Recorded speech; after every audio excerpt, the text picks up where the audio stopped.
All right, first we're going to talk about the purpose of the annual agency evaluation. The purpose comes out of the regulation in Chapter 26 and some in Chapter 2 that requires both Class A and B agencies to do an annual review of the agency and then of particular systems within the agency. And here we're just going to talk about what those systems are and what the requirements are. So again, this is just for Class B.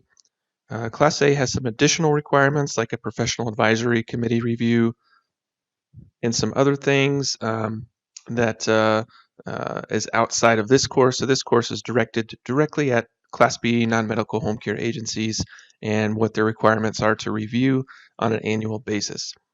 So it all starts in Chapter 26 in Section 8.1. And here I've opened up a document that is downloadable in this course, which just gives you an overview of what the course is and how to get started on the course. And on this document, it outlines the three major sections from either Chapter 2 or 26 that requires an annual review. So in Section 8.1, in B, it says for the purposes of this section, the governing body shall, and then points 4 and 5 are included on here. The agency should adopt, review annually, and revise as needed policies and procedures for the operation and administration of the agency. So there's your policies and procedures review. And then number 5, to review the operation of the agency at least annually. So number 5 there is the overall agency evaluation that is required. And then if we hop down to the second part there for quality management program, that comes out of Chapter 2. And that says that the quality management plan needs to be reviewed and approved annually by the governing body.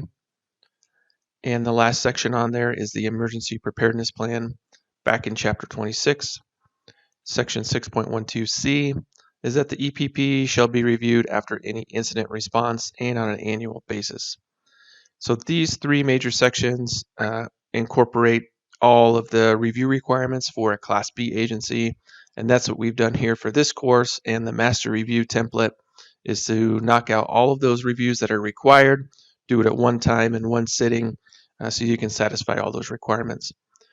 I do always recommend that if you're sitting down to do this annual agency review to fulfill these requirements, that you might as well do some business planning and goal setting for the next year if you have all the critical people in the same room discussing these items. It's also very helpful to look at an operating budget, look at some capital expenditures, set some business goals for the following year, and maybe review the personnel that you have and any growth opportunities that you're going to look for in the next year.